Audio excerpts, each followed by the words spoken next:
আসন্ন ঈদুল আজহা উপলক্ষে সরকারি চাকরিজীবীরা পাচ্ছেন টানা 10 দিনের ছুটি।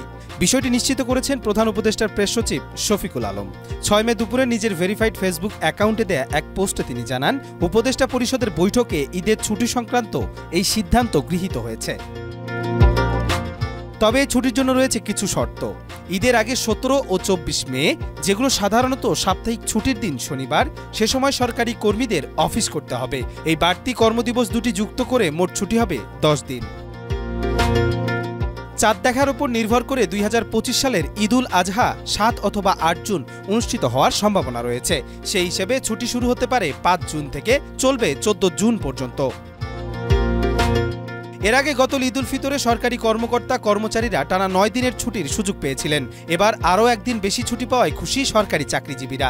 তবে এখন পর্যন্ত বেসরকারি চাকরিজীবীদের বিষয়ে কোনো সিদ্ধান্ত আসেনি। কবির চৌধুরী জয়, মাই টিভি, ঢাকা।